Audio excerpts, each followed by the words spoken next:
Hello everyone and welcome to NSTA Web Seminars, where you can find live interactive learning on your desktop. My name is Paul Tingler. I'm the Director of Web Seminars at NSTA and I'll be moderating tonight's program. Tonight's presentation is entitled How to Lead a Study Group on Next Generation Science Standards First Public Draft.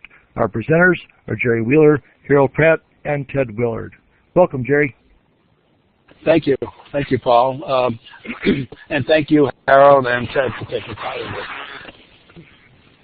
This is the first public draft, and as people who were here last night know that Steve made a big issue of that everybody's clear that it's a draft. There's going to be another one, a second draft, a public draft in November, and then finally they're hoping for the final version in probably the first quarter of 2013.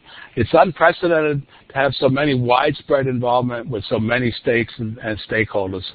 Having 26 states actually working on the development of it and giving feedback to Achieve is really exciting. We're already with this draft having a lot of feedback, but the next phase, the phase we're just starting right now, is to start getting the teacher's voice. And so we're hoping that you will get involved, learn this framework, and start giving your opinions also. We think that NGSS, Next Generation Science Standards, will have a profound influence on curriculum, assessment, and teacher professional development in the years ahead.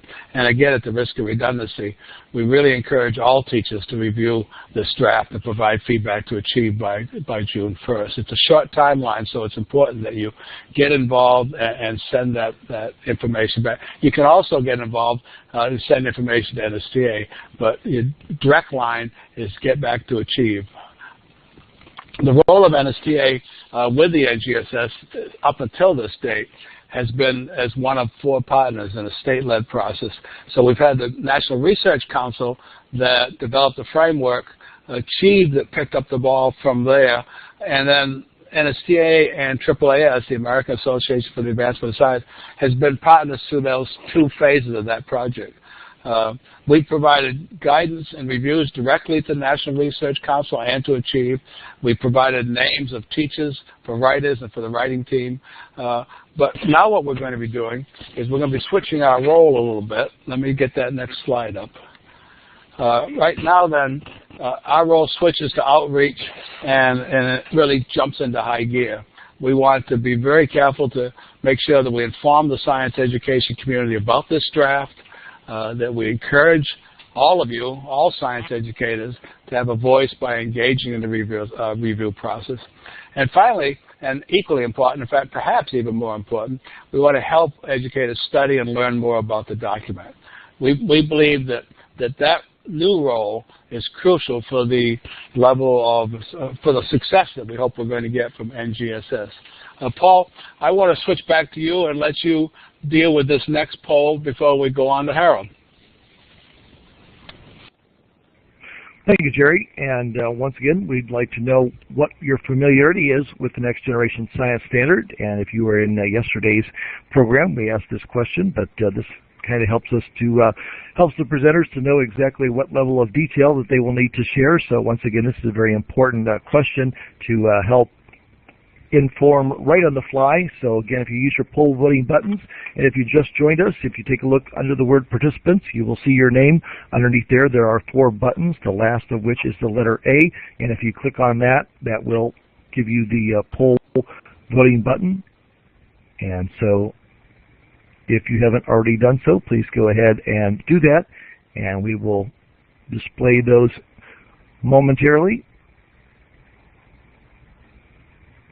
All right, thank you for voting, and once again, I'll let our presenters get the mental note of this, and if you want to respond to that, Gerry, before turning it over to Harold.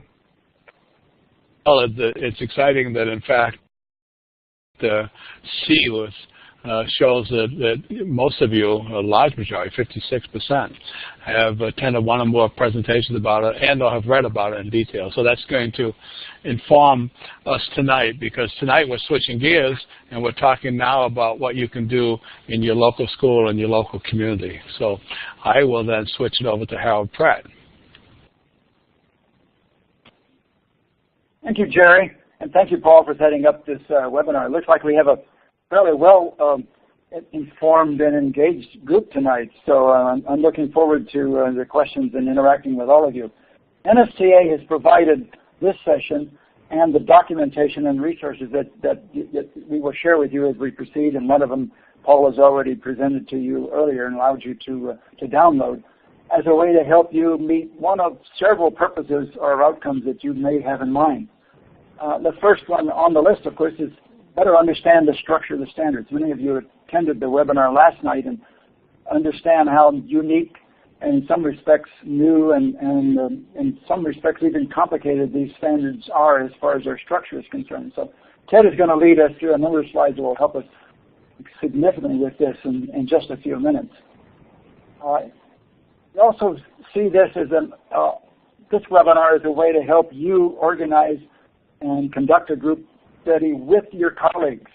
This can be a nice professional development growth on itself, and also give you a chance to begin to do some planning, as you'll see in the last bullet. It'll also help you provide some very, I think, deep and useful feedback to achieve as a result of your study, and will help you begin to think about how to use these standards beginning now, not necessarily implementing, because that's many months away for most of you, if not longer. But it's never too early to recognize and study and become better acquainted with what is a very new document to most of us. The framework, as Stephen pointed out last night, is an important prerequisite for anybody spending any time with the standards. So it's a little bit of homework that would be helpful if you have time to do that before you plunge into the standards themselves. There are 3 dimensions, actually 4 chapters. The second chapter talks about the vision of the framework. Chapter 2 talks about the scientific and engineering practices. Chapter 4 is cross-cutting concepts, and chapter 3 is cross-cutting concepts. Chapter 4 is disciplinary core ideas. These make the really important homework, shall we call it, before jumping into a review of the standards themselves. The standards the framework can be purchased from NSTA, or you can go online and actually download it free at nap.edu. Oh, you want to poll the question and see what results we get here? Thank you very much, Harold, and I will go ahead and switch over our poll to the A through E options here. And again, similar to our previous question about your level of familiarity with the standards, since these 2 documents are related, we're going to take a look at your familiarity with the framework. And so if you would please, again, use the poll voting buttons underneath the word participant, underneath your name. There are 4 buttons, the last of which is the poll voting button. It does have the letter A, and if you scroll over that, you will have the opportunity to vote according to the options that you see there on the screen. And again, we ask if everyone would please vote. It does help the presenters, and we are also interested in the information. So if you haven't already done so, go ahead and do that, and I will be displaying those votes.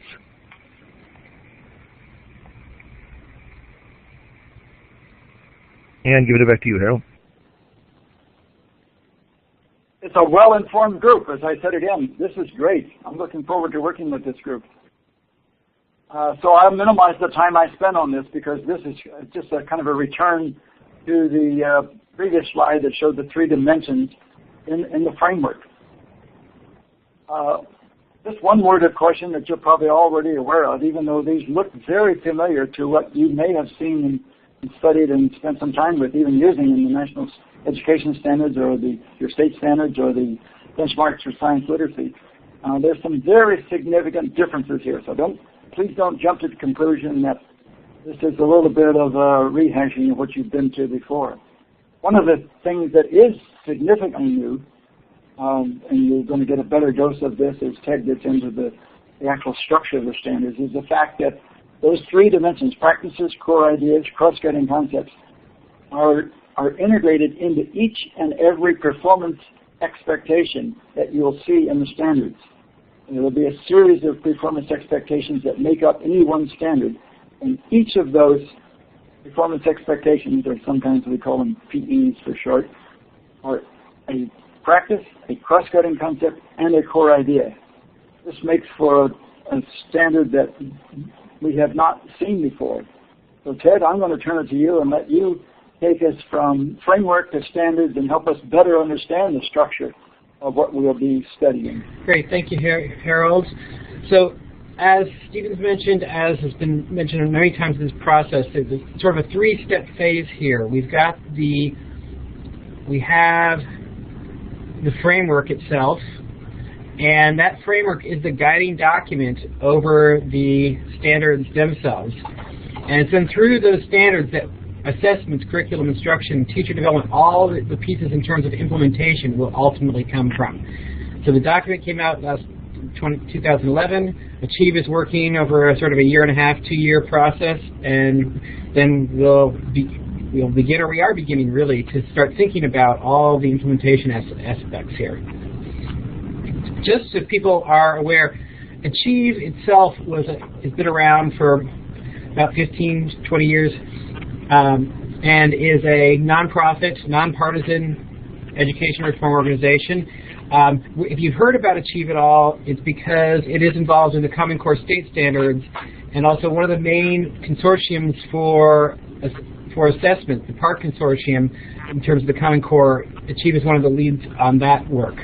But they are also now the main folks who are developing or coordinating development, really, of the next generation science standards. And they have quite the development process here of going through a review of developing materials, the writing teams working, that's all these blue boxes, and alternating various types of feedback from different groups. And so right now in this whole process, the spring of 2012, we are here with the first public draft. There'll be another public draft in the fall, and then some point early in 2013, we should see the final release. So, as it has been mentioned, there are 26 states that are involved here. If you happen to be from one of these states highlighted in blue, you should be paying close attention to what your State Department of Education is doing, and trying to see involvement, make sure they're aware of what your feedback is, because turning around things, their Achieve is working tightly with these states. These states are ultimately telling Achieve what they are liking or not liking about the standards. So we're going to take a moment here and look at the standards box itself. You first have taken a look at these pieces, or you saw it yesterday in the slide Stephen has. It's a very complex element here, so much different things going on here. But I want to go through and sort of highlight all of these different elements. So we'll take it sort of one step at a time. There's the top of the box where there's a title. Now, certain title standards, if you have something about like structure and properties of matter, which is what we have here, that is used at different grade ranges. But there's a code at the very beginning of this that is unique to each one. And so you want to make sure that you know, as you're reviewing the standards, which standard you're looking at, what grade level, what subject area, life science, earth science, physical science, engineering, technology, it's in dealing with, and then the final code. So you make sure you give your feedback about the right one. The standards themselves are a list of performance expectations, and I'll talk in a minute more about what exactly a performance expectation is, but these pieces here in the white box at the top are really where new material has been created. Below that, the foundation box is elements that have been taken from the framework in a large part and combined together to support the material up here in the standard itself. And at the bottom, you have a list of connections to other standards in this grade level, to standards in other grade levels, and then also even connections to material in the Common Core language arts and mathematics standards. On the other, we've also got, as I said, these performance expectations. And this is a statement that combines the scientific and engineering practices, the core disciplinary ideas, the cross-cutting concepts into one statement that's describing what students are supposed to learn through their education process. It isn't a case of, well, we'll talk in more detail about the specific elements of that when getting closer on one. But that combines the scientific and engineering practices, core disciplinary ideas, and the cross-cutting concepts, these three boxes underneath, into a particular piece. And you have A, B, C, D. You can have some number of performance expectations here, but you can tell which of these ideas in the foundation box contribute to this. There's a lowercase letter, in this case a lowercase a, that tells you that these all apply to standard A, performance expectation A.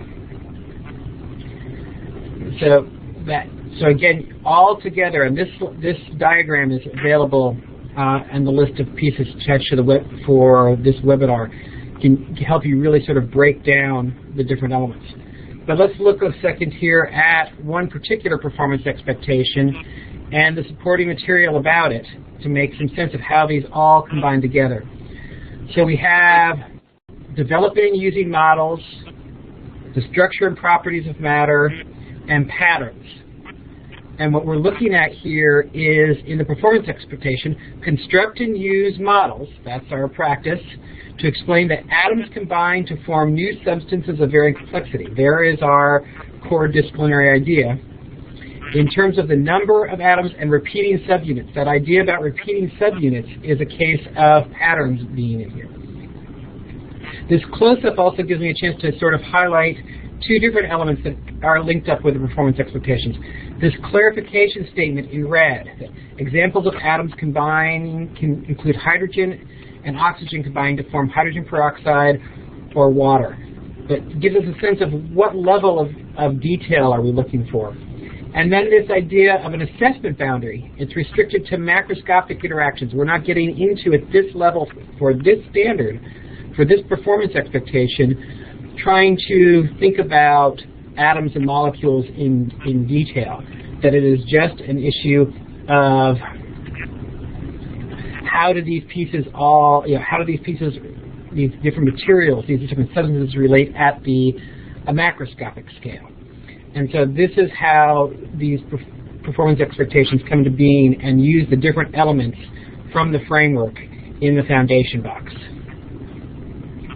Now, if you go across all of the standards in life science, earth and space science, physical science, engineering, technology, and in the different grade ranges, you get a chart like this that gives you a sense of what all of the different standards are for each label here, like organisms and their environment, or processes that shape the earth, or energy. For each of those, there's a page like I was showing you on that diagram a moment ago. And so you can get it from this chart. Again, this is in the handouts associated with the study guide. You can get a sense of what's at play here.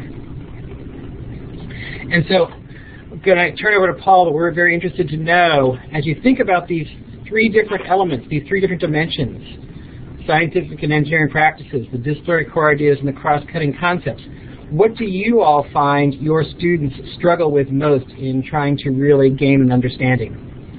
And so we'll have Paul take a quick poll here.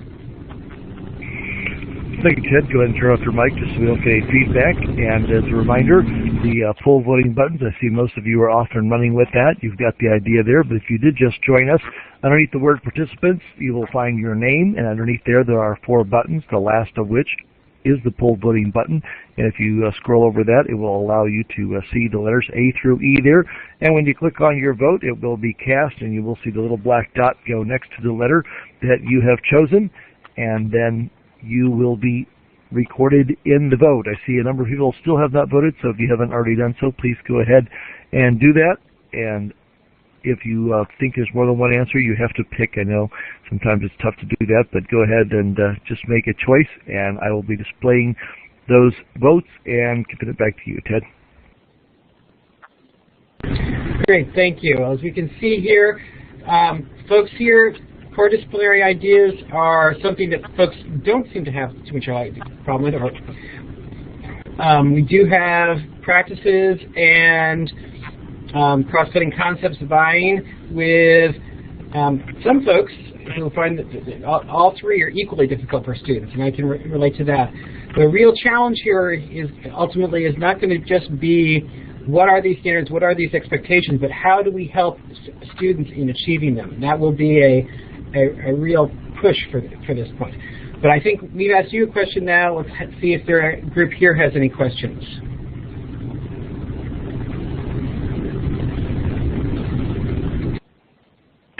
Thanks, Ted. Go ahead and turn off your mic. Thank you very much, sir. And if you do have questions, go ahead and type those into the chat. Once again, we are joined by a couple people that will be able to address your questions as well. Cindy Warkowski from NSTA and Jennifer Childress from Achieve are also here as well. But if you have questions, go ahead and type them. You don't need to raise your hand at any time. And I see a question from Rachel there. Can we provide feedback on boundary statements as well as standards proper? Ted? Sure. My take is that everything is in bounds. I mean, these ultimately will define what you as educators are expected to help students achieve. And I think that the folks working on the standards, the 26 states, Achieve, the other partners, are very interested in what you think is good, bad, or indifferent about this document. In particular, how useful those boundary statements are, whether you think they're drawing the line at the right place, and so on. So I think everything is useful from a feedback standpoint. And Brenda's question there, is there a plan for PD for teachers on developing science and engineering design applications, which I know is one of the bigger challenges to that. And maybe let Gerry take a stab at that. I know he mentioned something about that yesterday, and then you can follow up if you'd like to.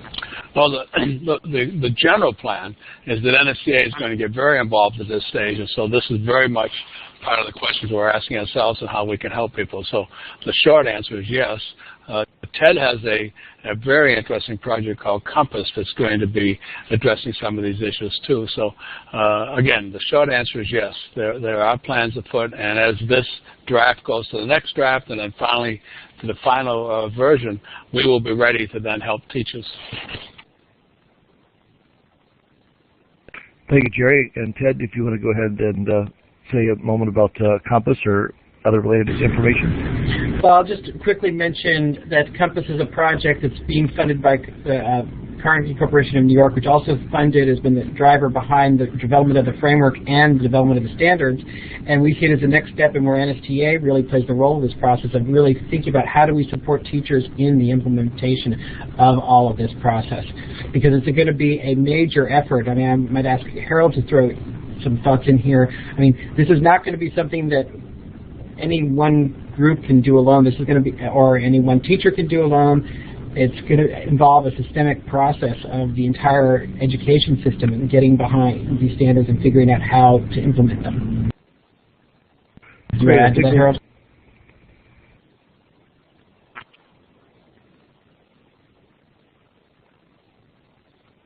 I think we'll grab one more before we move on then. Jackie said the matrix shown a few minutes ago had no science and technology topics listed. Why is that?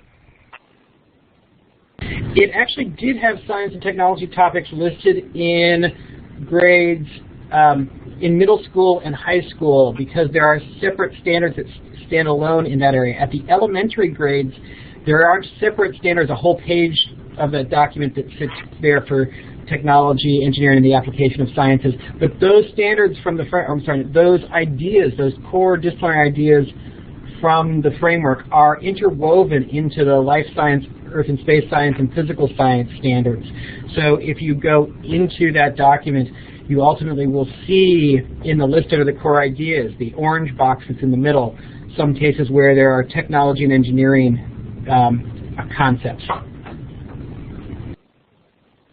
Thank you, Ted. Let's go ahead and move on. Thank you, Ted. That was a great primer on understanding the structure of the standards. As we will get into this process of forming a study group, I think you'll soon learn that the very first step in the process is helping everybody, including yourself, have a good understanding of exactly what the structure and purpose of each element in the standards document is. The document that Paul has been putting out for you several times now is this NSTA Guide for Leading a Study Group on Next Generation Standards. It has virtually everything in it that I'm about to go through in much more detail. So I'm going to go down through the process and kind of outline what's there and give you kind of a heads up so that when you do take that document and begin to use it, you'll at least have a sense of how it's organized, what is there, and the purpose of each element. It has 4 major elements in it: a samples agenda for both a half a day and a full day study group. It has a very, I'd say, detailed 1.5 pages or so facilitator guide, and we'll come back to a little bit of what the content. A series of suggested questions. We'll spend more time on those in just a minute. And a checklist.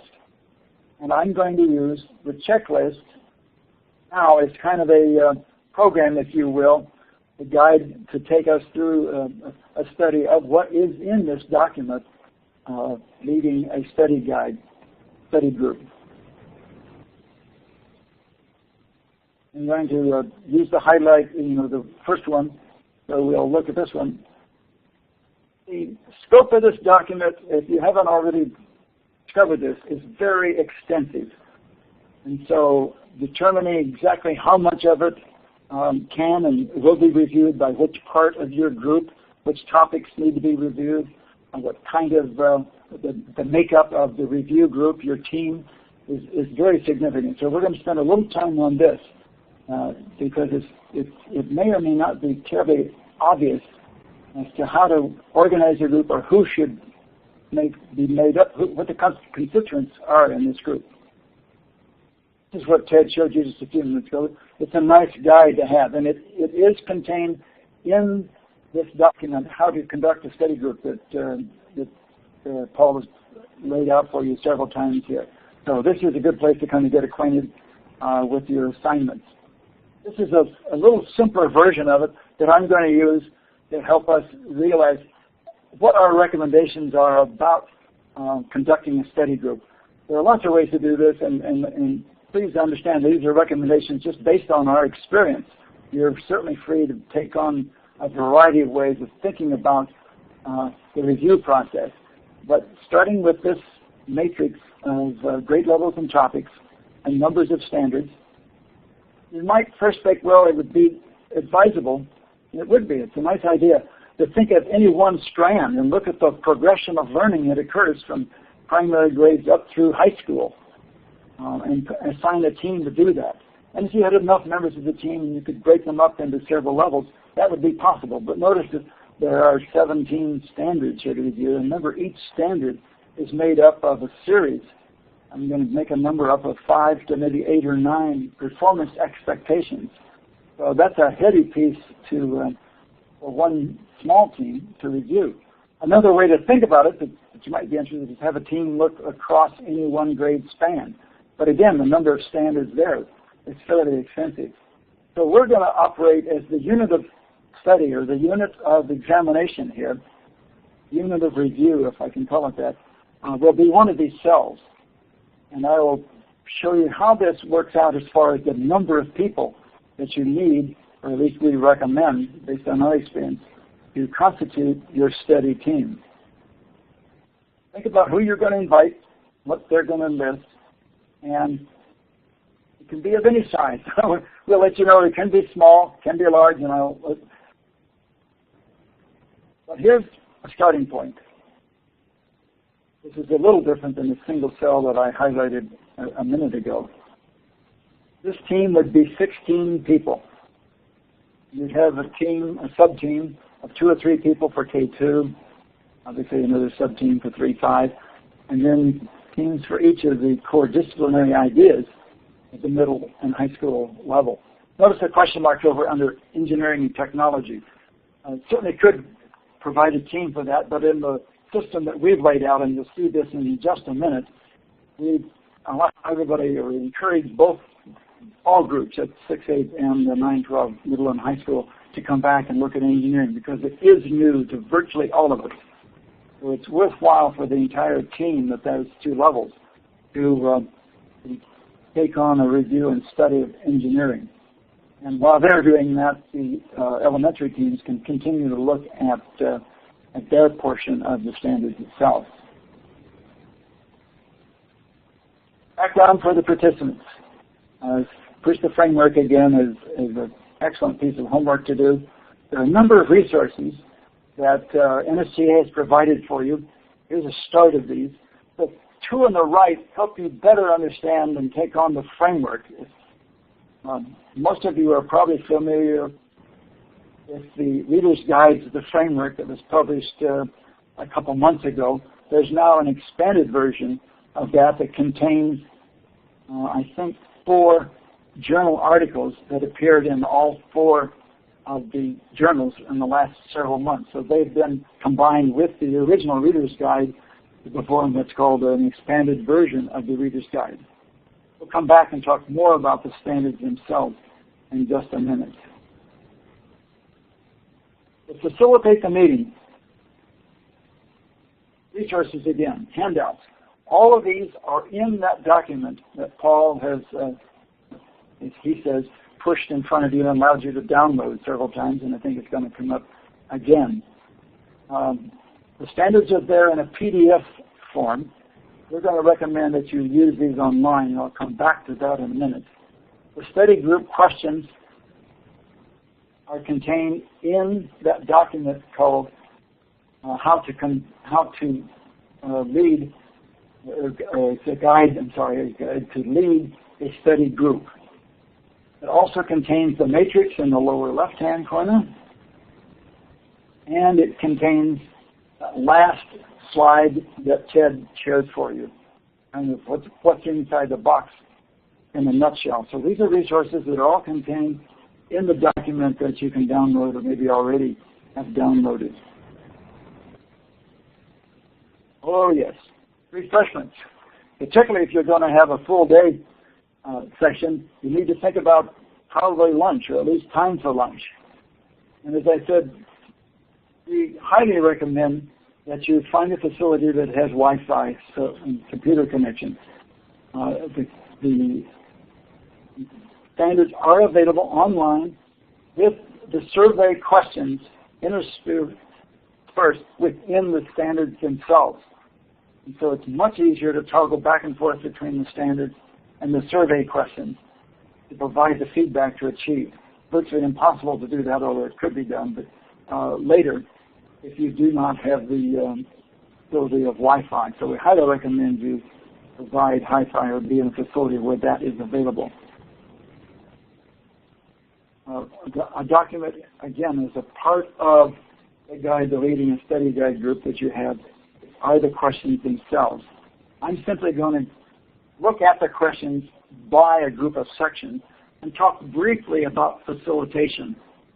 The way we suggest you facilitate, and the reason these questions, and you're going to see 5 sections, this is only section 1, dealing with the core ideas.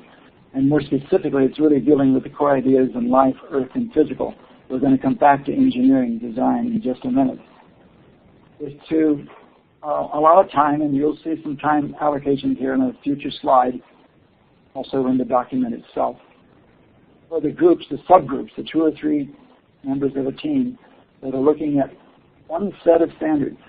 They may be looking at 5 or 6 standards, but our experience is they probably will only get through 2 or 3. And we think it's important that they spend time thoroughly and deeply studying each standard, each performance expectation in the standard. Everybody wants to get curious and span through the whole document, and that may be a good first step, but that doesn't provide the kind of in-depth learning that this guide is predicated on. So we suggest that the groups spend the amount of time that's allocated to that so that you can pace yourself, and then come back as a large group and share results. And the facilitator would then document those results, and we'll show you in just a minute how to download or cut and paste those into the Achieve survey instrument. These characteristics, or this A, B, C, D, and E, are a way to get a little deeper, probably to enhance your study or your review of the standards than the survey questions within the Achieve document really suggest that you do, although there's some very much similarity. This is a nice way to supplement or enhance your review or your study using the survey questions that Achieve has embedded in the standards themselves. Clarity and specificity are 2 important characteristics that one has to stop and think about as you go through the standards. The words may be familiar, but is it really clear? Does it really communicate the idea? Does the integration enhance the idea? And so on down the line. Integration of performance expectations. Are they integrated well enough so that the practice, disciplinary core idea, and cross-cutting idea concepts really provide a coherent? Are they achievable by students? One thing to look at the standards and say, I understand that, but what does it mean when they get translated into instruction and curriculum, and ultimately into achievement, some sort of assessment? Section 2 is a shorter section on the practices. Are they all represented? Do they match well? Are they coherent with the cross-cutting idea, concept, and the core disciplinary idea? Same question for cross-cutting concepts. Are they well represented? And then, as I pointed out, we think we'd like every group to spend, at the secondary level, to spend some time on engineering design because of its uniqueness to virtually all of us. And finally, you're going to find a chapter on the nature of science, but no standards per se on the nature of science. So we want to take your pulse on whether you think this is an adequate coverage or attack on the nature of science as far as students are concerned. Here's those two time allotments, again, suggested. You'll see this in detail in the guide itself, so there's not much point spending a lot of time here.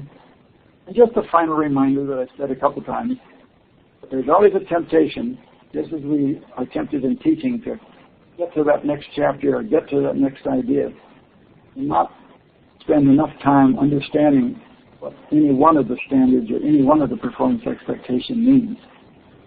You and your feedback to achieve will benefit immensely from taking time to go depth, even if it means that you will not be able to cover or study in this particular organized agenda, all of the standards in your particular area.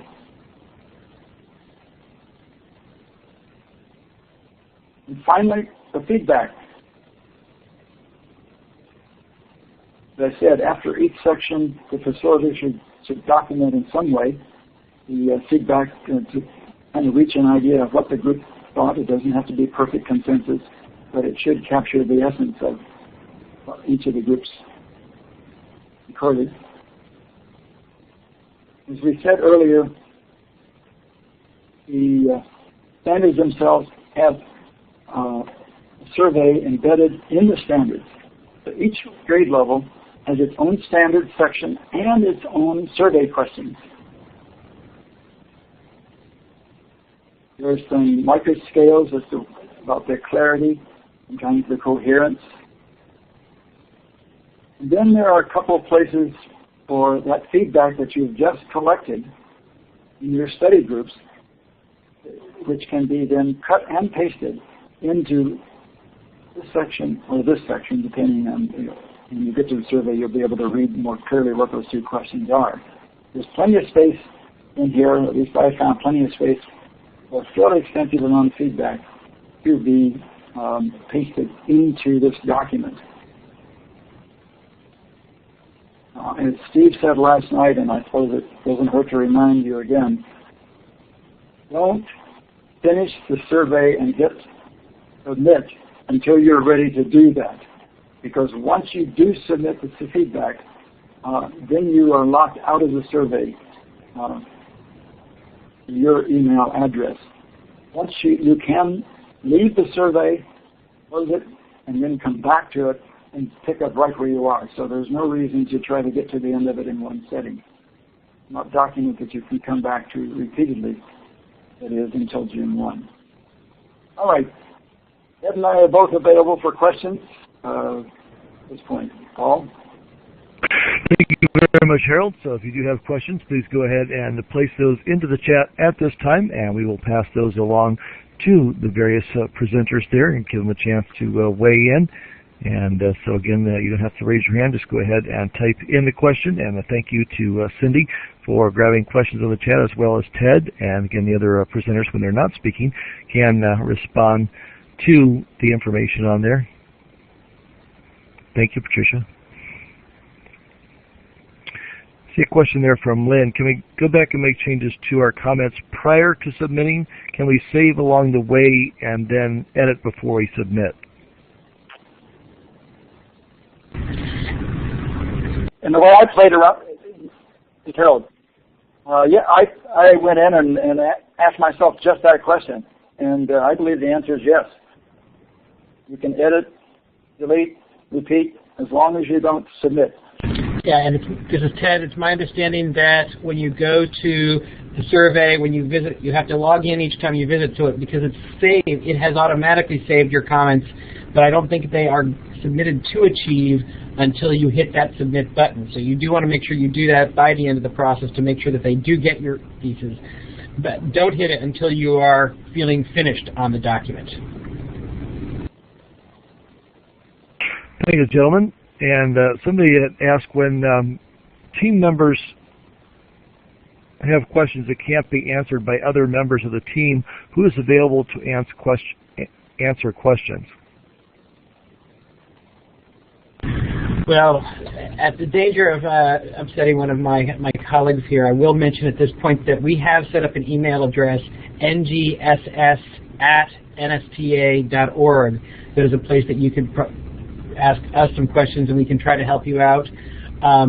There is, I don't know if Achieve has a specific helpline you can need to go and look at their website. They may have a place for asking for information or questions.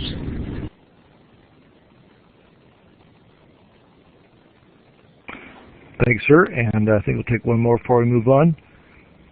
If working with a subgroup such as K5 suggested changes in the approach, Ted? I'm not sure I understand the question. Can you?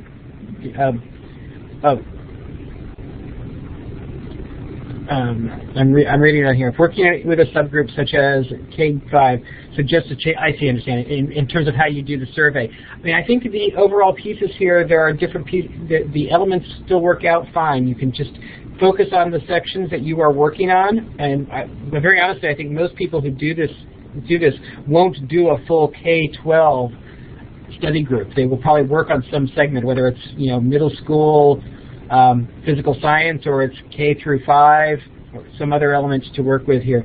And I think the overall approach still works out the overall outline that Harold has described. Harold, do you want to add anything to that?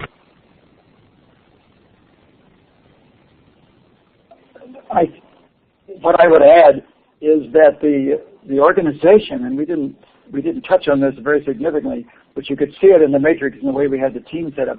The organization of the K-5 standards is different than it is for the middle and high school.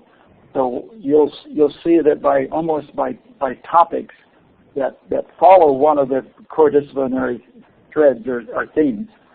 So when you open the document, you want to look very carefully at how the K-5 standards are organized as you think about dividing up your team and the assignments you make. I can just say that much, that it's different than it is at the middle and high school level. Great. I would agree. One piece that's specific to the elementary levels, because they've assigned specific grades to kindergarten, first grade, second grade, third grade, etc. for each standard, they specifically ask about the appropriateness of it being a first grade standard versus a second, or a second versus a third, etc. And so that's one thing that you will at the elementary level be able to do. I also just want to mention that, seeing noted here in the chat room, Jennifer Childress from Achieve has mentioned that Achieve does have a email address, ngss@achieve.org, where you can send questions as well, similar to what we have at NSTA.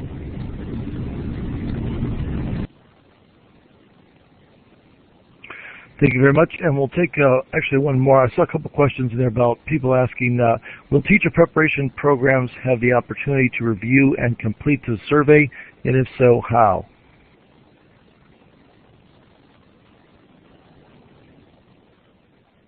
everybody has a chance to review it. There's some demographic questions at the beginning of the survey that help you identify yourself, at least in one of several categories. But it's open. It's open to everyone. No holds barred is who is eligible to review and complete the survey. They have a slice for parents, for example, and I think for even faculty who aren't science teachers, either mathematics, language arts, other things as well. Great. Thank you very much, gentlemen. And I think we'll go ahead and move on there. If we didn't get to your question again, do bring it back up at the next pause or at the end, but we want to make sure that we stay on time, so go ahead and move on. Great. I'm just going to outline a few other places that you should be aware of in terms of all of these pieces here. First, at some other organizations. Obviously, the Next Generation Science Standards website, nextgenscience.org, is where you can find the standards, the main place you should be looking at. The National Research Council, they have a page. We've got the link there. We'll put it on the chat. About the framework. From there, you can find information about how it was developed and a link to where you can ultimately go to download the PDF of the framework or to purchase a hard copy. I should also put a plug in. You can get a hard copy from the NSTA bookstore. But then just a note here how NSTA is trying to work out to be a good resource for you here. Here's the NSTA homepage, and you can see right up here in the top right-hand corner, we've got a permanent link right now to our standards page. And our standards page is continually changing, giving you new information. This was grabbed just last week when the draft was released, and information there. It actually has some slightly different information on, I think, now. But you can continue to come there again and again, and all the information that we have about these standards will be on this page. The NSTA Learning Center has created a whole new section for the Next Generation Science Standards, some forums about each of the different elements. It's an opportunity for you to make some posts and actually talk with each other just as you have in the chat room, sharing asynchronously what your thoughts and ideas about this are. And so we've broken this down into different areas for practices, for cross-cutting concepts, and then down to different elements here for elementary school physical science or middle school earth and space science, high school life science. There's a different place here for different subgroups about the standards. And the link for that is here. You can also, I'm sure we'll get that up for you. I should say that's also there's a link to that on our main standards page. Want to really point out to you this summer, June 24th to June 28th in Austin, Texas, a great partnership that NSTA has made with NSELA, the National Science Education Leadership Association, of doing a Summer Leadership Institute that is designed to both be appropriate for both leaders and for teachers to really get in and spend several days.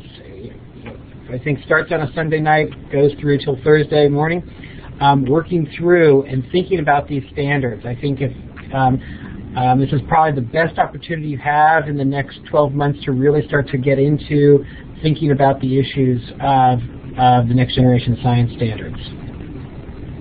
Some of these have been mentioned already, but obviously the framework and the Reader's Guide that Harold developed was the writing for as a partnership or a guide to go with that framework. You can get it in the NSTA bookstore, and we have already put out some journal articles, and there are plans throughout the rest of this year in the journals to include more articles just talking about the framework and the standards and this whole process.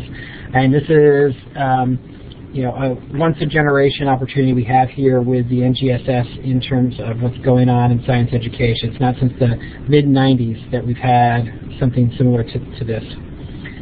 The last piece has been alluded to at the beginning here, the project that I'm running here at NSTA, Compass, Classroom Opportunities Multiply with Practices and the Application of Science Standards. I try to say that acronym as infrequently as possible.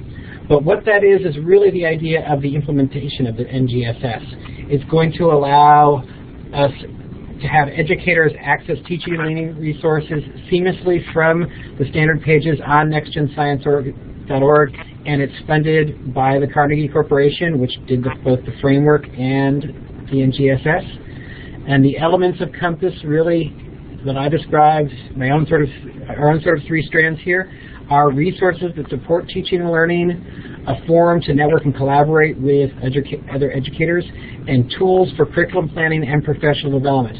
We know that this is a whole new way of looking at standards with NGSS, that we're going to need new curriculum and we're going to need new professional development in order to really implement these. And so those are the elements that are going on here. And so with that, I think NSTA is really trying to provide a number of different ways to meet your needs as educators in thinking about these standards, in commenting on them, and ultimately in implementing them. And so I think we can then go to probably some time for some more questions and work from there. Thank you, Ted. You guys were kind of surprisingly faster with the high slide numbers, so we do have some additional time for questions, all within the program time frame, so we won't have to keep anybody extra this evening. So go ahead, and if you have questions, drop them in the chat this time. I see the first one there by Christian said, when will the Common Core connections be posted in the draft? They did not identify it. And how will topics of ELA and math be clearly identified in the connections box? Ted? Yeah, there are connections to the Common Core in the connections box in some cases on the full standards pages. I think when you go into the website and break down by particular performance expectations and the particular pieces there, they haven't got that in their databases yet, at least at that grain size. I would bet you that those will be in place by the fall draft. I know that there's been a lot of thinking about how this works. The folks at Achieve are talking very tightly with the Common Core. We know as science educators that math and English language arts often get a lot of attention here, and making sure that these pieces fit together nicely, because there are relationships in here, is an important piece. Stephen showed last night how the scientific and engineering practices fit tightly with the practices that are described in the Common Core. And so, something, if you didn't see that, I would suggest you go back to the slides for yesterday's presentation and take a look at the overlapping Venn diagram that showed some of those elements. Ted, sir, asked, will the standards be available for viewing after June 1st? I don't know specifically what Achieve's plans are as far as that is concerned, but I think that there are a number of different ways that the science education community will try to make sure that those are out and about there. The PDFs exist. I know that I can remember when the framework came out and the draft was out of it, I made sure I'd saved a copy of the PDF of the draft framework, so I had that to reference even after the review period had been over, and that might be a great thing for all educators to want to do. I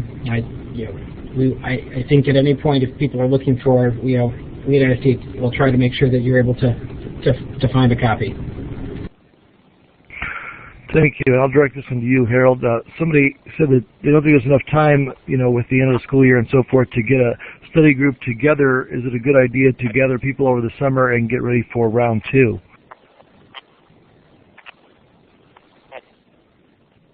Well, yes. The availability of standards on the internet, of course, will not be available after June 1. But as Ted had just alluded, if you have made hard copies of the PDF of the standards, there's no reason, at least in my mind, why one couldn't do the study and accomplish. You won't be able to provide the feedback elements of the study, but as far as the personal understanding and growth, or the organizational, development of ideas and planning, there's no reason in the world why that couldn't take place this summer.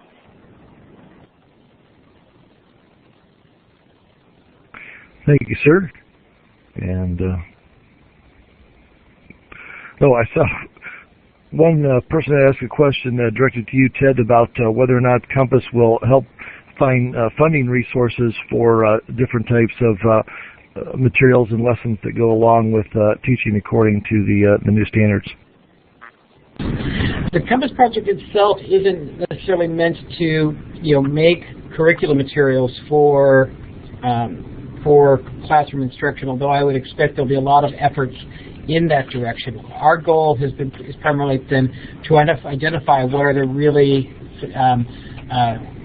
great exemplars in all of that. What are the ones that we think are going to be particularly effective in helping students succeed. I also want to pick up, because I'm worried that I may have misunderstood a question that Sandra Campy asked, or maybe this is a separate question, about cross-references and standards in the math and ELA standards, whether those documents will do that. And I think the answer is that the folks at the National Governors Association and the Chief State School Officers, that's really, they control the Common Core standards, and so it would depend on what they want to do. It's not something that NSTA has control of, or all the other partners, including Achieve, in terms of what is done. Although if people have recommendations for that, I can see NSTA sharing places where this particular standard in Common Core is a great opportunity to bring in this standard in the next generation science standards.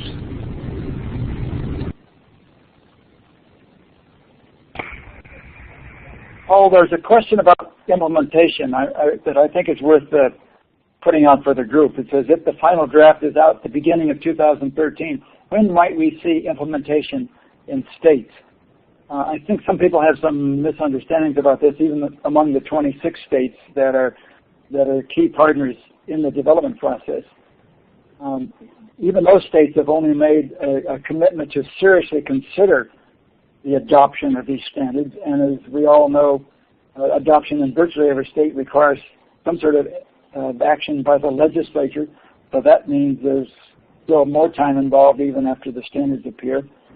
For other states, the time lag will be even greater, so I'm not being pessimistic, but I think there's plenty of time to do the kind of preparation and planning and be thinking about implementation and do a number of pre-implementation professional development activities, and at the same time promoting, if you will, the adoption and implementations in the states where standards are a state issue.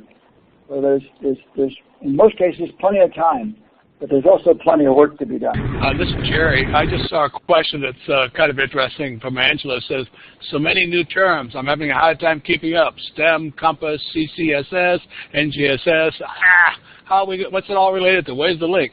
I think, Angela, the answer is NSTA. We're here for you. We'll link it for you. We'll make sure that all makes sense.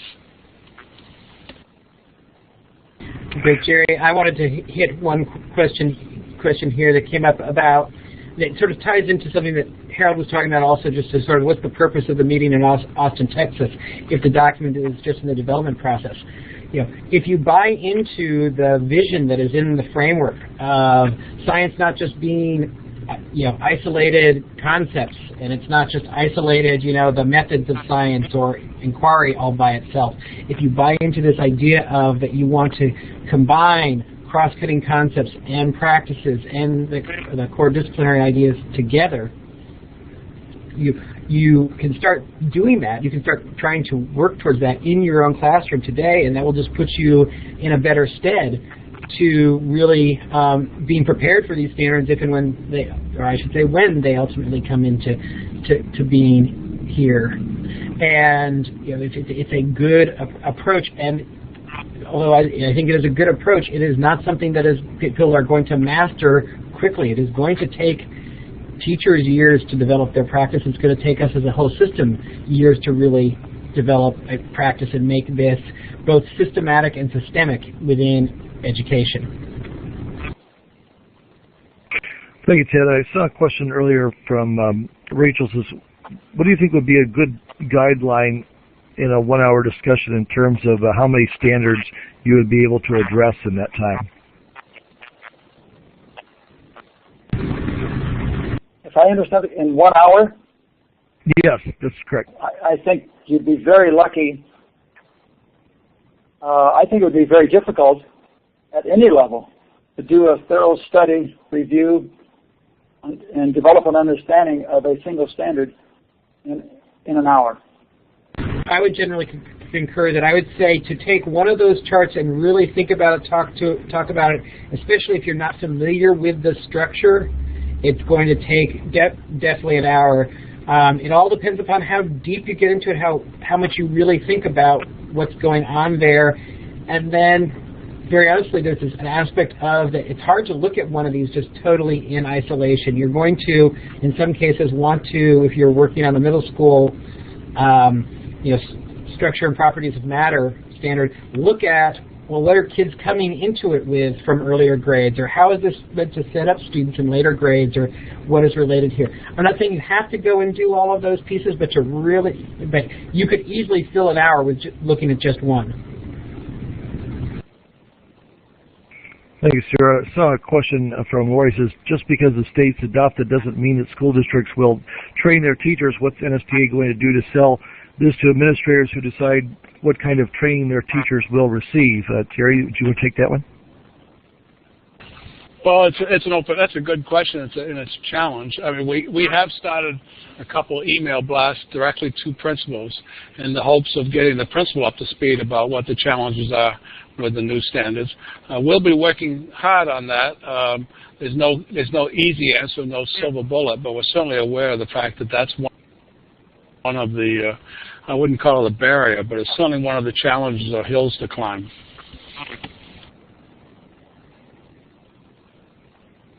Thank you very much, sir. And question from Mary, trying to sort some things out, says it sounds like framework is the vision, and the NGSS is the blueprint, and Compass is the tools. Is that correct, Ted? I think that could be thought about that in that way. Is that that you've got sometimes an architect who sketches out something, but it's not the real detailed piece at first, and then that's going to be considered the framework. It provides the vision, and then the standards are the detailed building plans, and then the question is, how do you go about really making these an actual structure? How does the construction go on? That's what our teachers are, is in some ways, is really there at the front lines trying to make this all happen. Thank you. I saw somebody ask the question, if 26 states, just a little more than 50% buy into this, how will this affect the rest of the nation? Gerry, do you want to take the first crack at that one? You keep giving me the hard questions.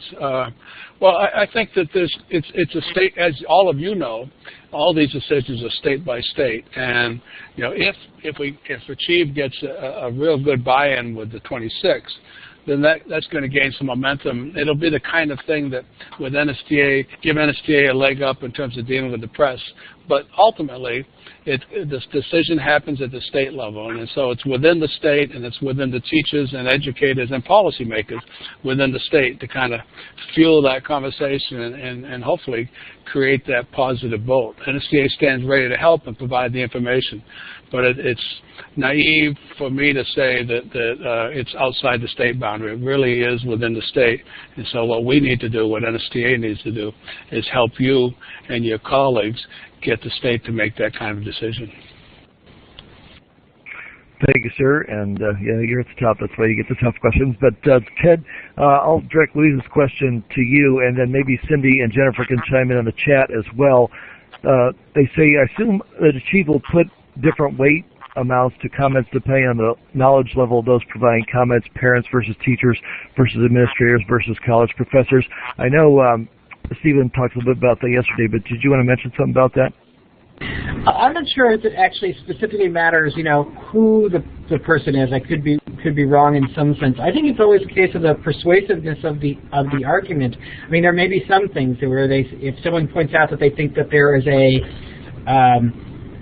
scientific error, probably if they have a background as a physicist, they may pay attention more than if it just is listed as a kindergarten teacher. I mean, that might be a case, but the reverse that about in terms of what kindergarten students are aware of, the kindergarten teacher may be weighed heavier than someone who is a physicist who's just remembering what he or she did when he or she was in kindergarten.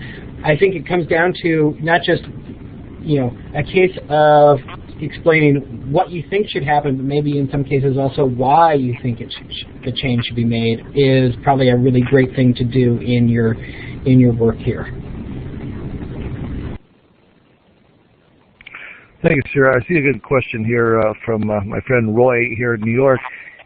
He says that, and I think perhaps this also comes from the document, the one concern I have is the understanding of the development of the standards was the formation of these strands was less is more, because our previous standards, especially in New York where we have too much and can never cover all of them.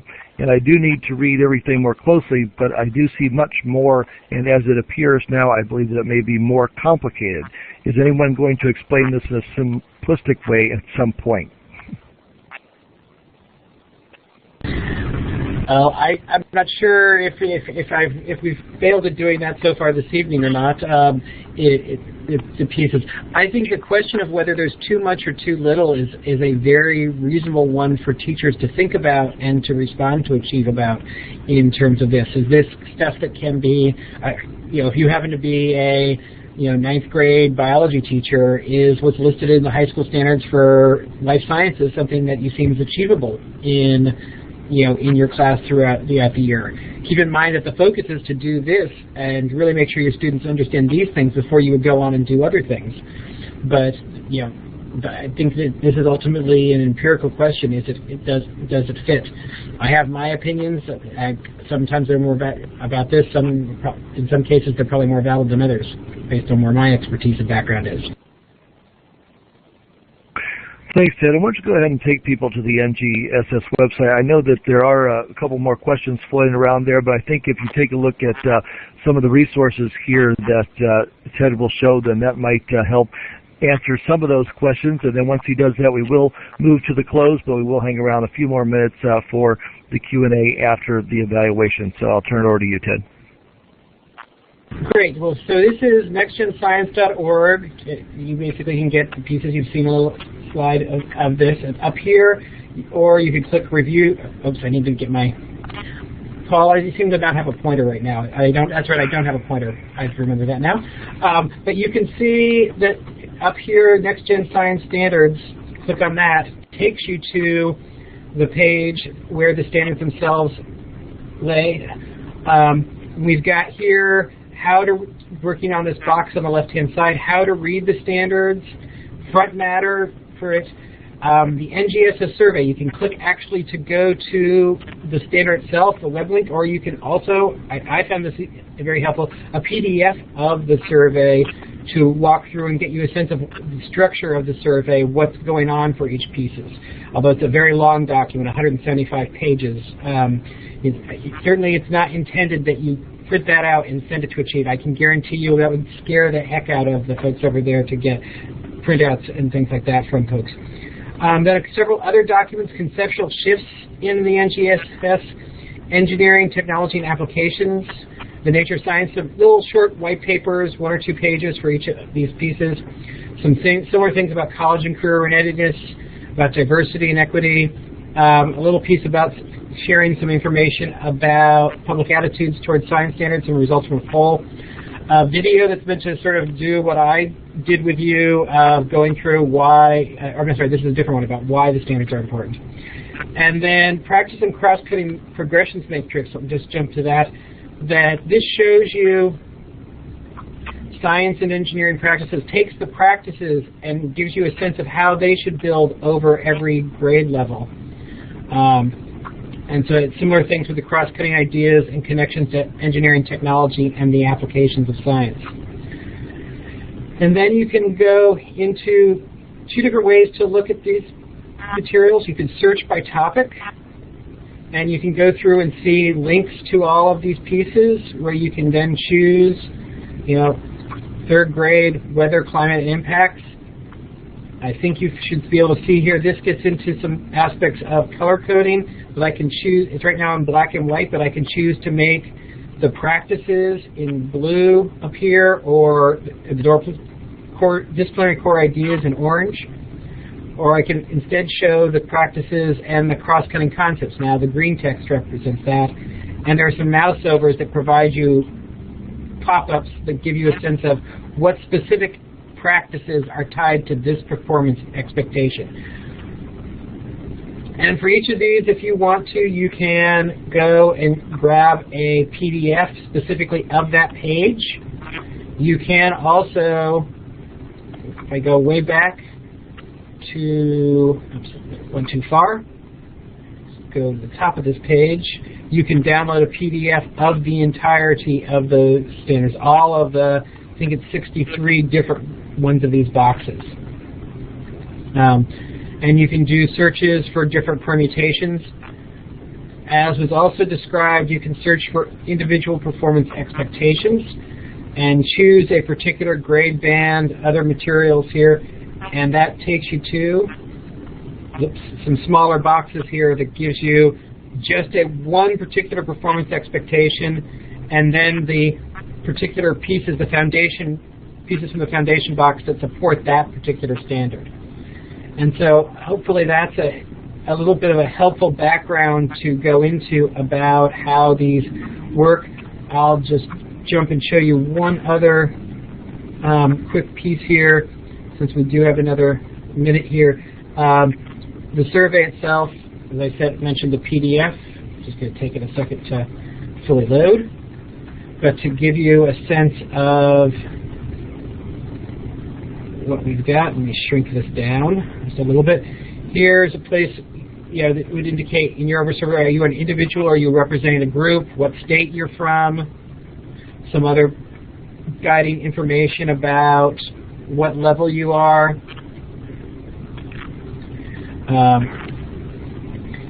And then the type of charts when you get into some general questions about how are you satisfied with the features of the system architecture. But I'm going to jump down to when we get into a particular performance expectation. And let you see. So for structure and properties matter in kindergarten, what they do is ask you about the language of performance expectation. Is it clear? And you can go from definitely agree to definitely disagree for each performance expectation. You can then write down here, explain why you think a particular one is unclear, or one or more of them. Then you're asked about the practices. Is it a good choice or a poor choice for the practices? You're asked about how appropriate it is. This again is just at the elementary level that they provide you this opportunity for feedback about, is it appropriate for a lower grade level up to a higher grade level? And then explain any recommendations you have for improving the standard. So a lot of the questions that we ask you could be basically pasted into this area, could be shared in terms of your feedback of a particular standard. And then it goes on to another one. So just to give you a little sense of that, I'm not going to try to do the actual online survey here, because there's a whole login process to go through and other elements. But to give you a little bit of a sense of the structure, I would encourage you at some point, sooner than you actually think you need to do the feedback, to go through the survey and get a little bit of a feel for it. It took me a little bit of time to really get a sense of the structure of the survey and to go through. All right, and I think I'll stop there, and we can go on.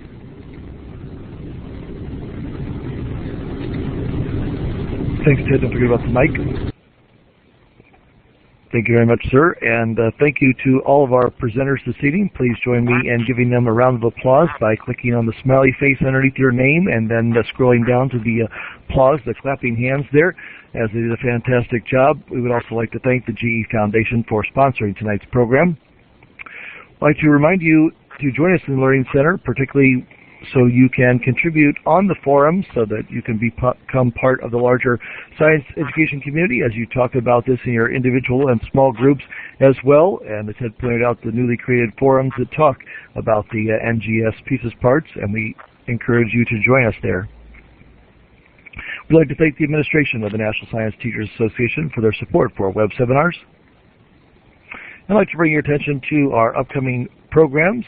Tomorrow's program with the conceptual flow, and again, it's going to have some tie-in to this information as well, so a very good follow through on the practical level of some of this information.